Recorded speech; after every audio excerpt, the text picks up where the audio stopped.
Bismillahirrahmanirrahim. Assalamualaikum warahmatullahi wabarakatuh. Alhamdulillah, assalatu wassalamu ala rasulillah wa ala alihi wa sahbihi wa walah, la hawla wa la quwata illa billah, amma ba'd. Salah satu naluri manusia adalah memiliki rasa ingin tahu dalam segala hal.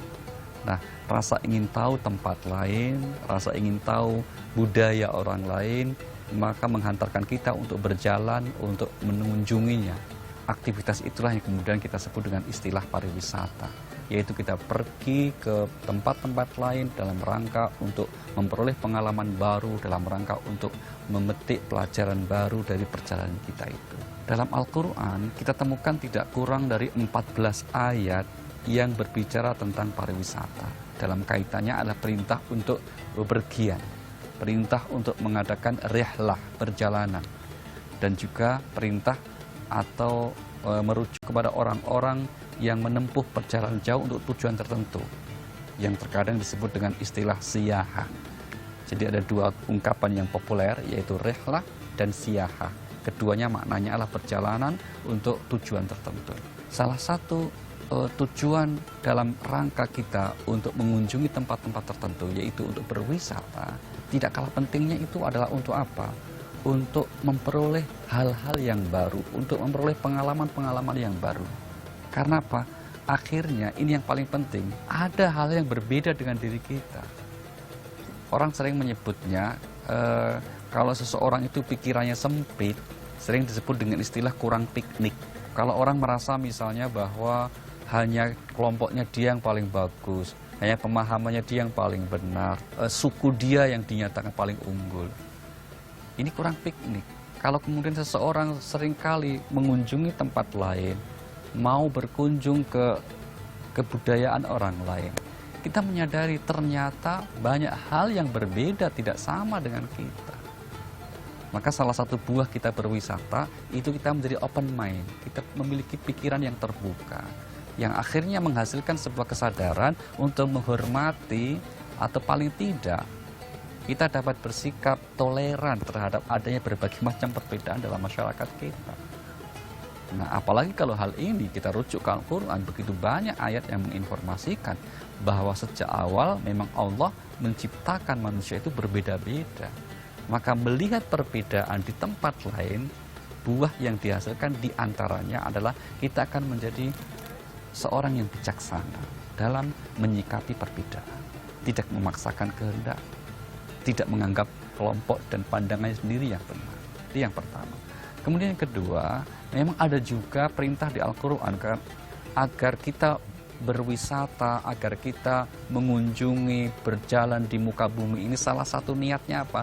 Agar kita dapat meraih rezeki yang disediakan oleh Allah Subhanahu wa Ta'ala. Surah 67 ayat 15 misalnya Allah berfirman, A'udzubillahi minasyaitonirrajim, "Huwallazi ja'ala lakumul arda dhalulan famshu fi manakibiha wa kulu mir rizqi." Dialah yang menciptakan bumi ini, di mana kemudian kamu famshu fi manakibiha, yaitu berjalanlah untuk mengunjungi sudut-sudutnya. Berarti apa? Berwisatalah, berihlahnya. Termasuk kalau tujuannya misalnya untuk memperoleh rezeki dari Allah, maka itu sah dan boleh. Sehingga apa? Perjalanan wisata kita dengan niat yang baik, dengan cara yang baik, maka akan bernilai ibadah. Yang ketiga, Al-Quran menyuruh kita untuk berjalan, berwisata, mengunjungi tempat lain. Salah satunya apa? Agar kita mendapatkan pelajaran, khususnya peninggalan-peninggalan masa lalu. Misalnya di Al-Quran kita temukan di surah nomor 22 Al-Hajj pada ayat 46. Afalam yasiru fil ardi fatakuna lahum qulubu yaqiluna biha aw adhan yasma'una biha fa innaha la ta'mal absar walakin ta'mal qulubul lati fis sudur.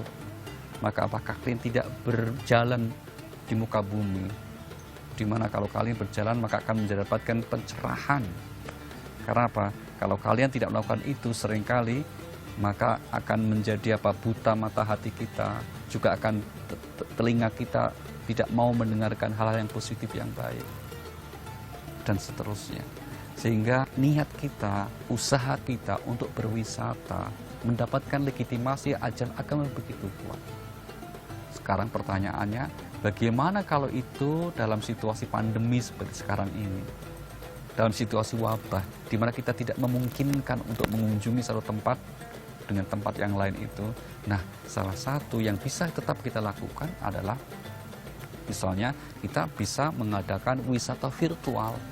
Kita bisa melihat tempat-tempat wisata yang sudah kita baca informasinya, tinggal kemudian kita klik, kita melihat-lihat.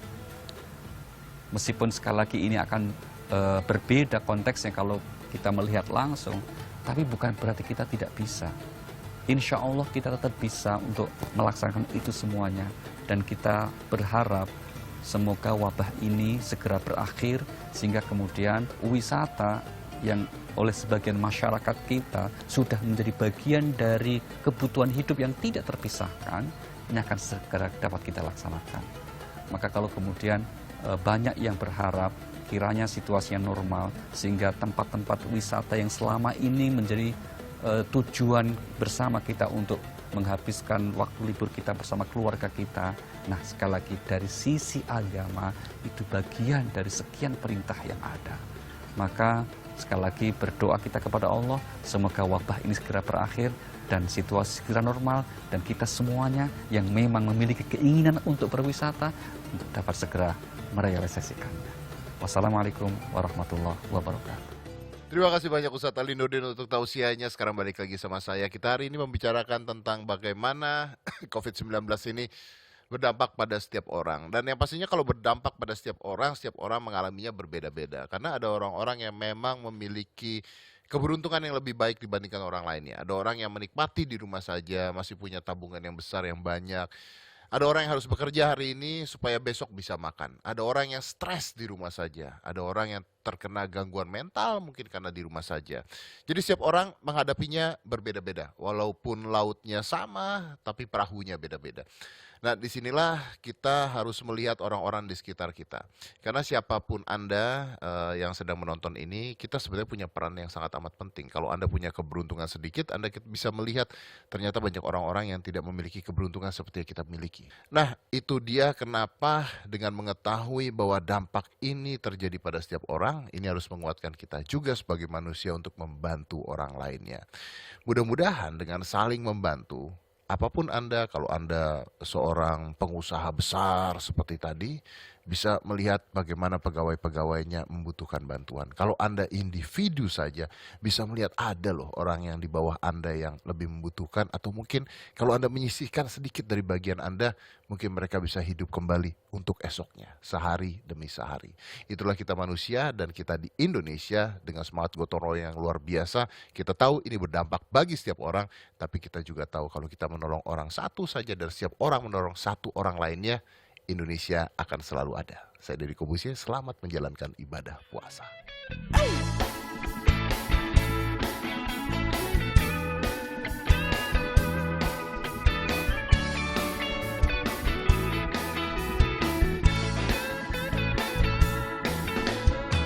Biar kata nenek sihir, oh oh, bagiku kau Britney Spears, oh oh, sweet child of mine.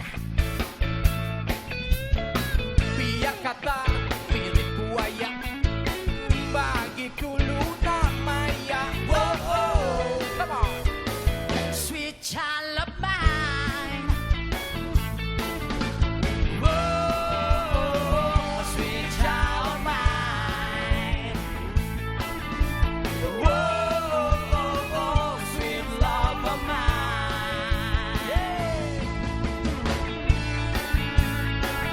Eh kok kan I love you baby, kenapa jadi kesini oi? Yes, Hah?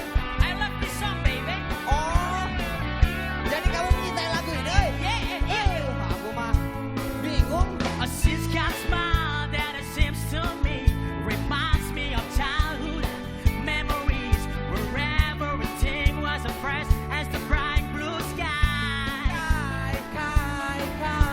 And now and then when I see her face, she takes me away to that special place. And if I stare too long, I'd probably break it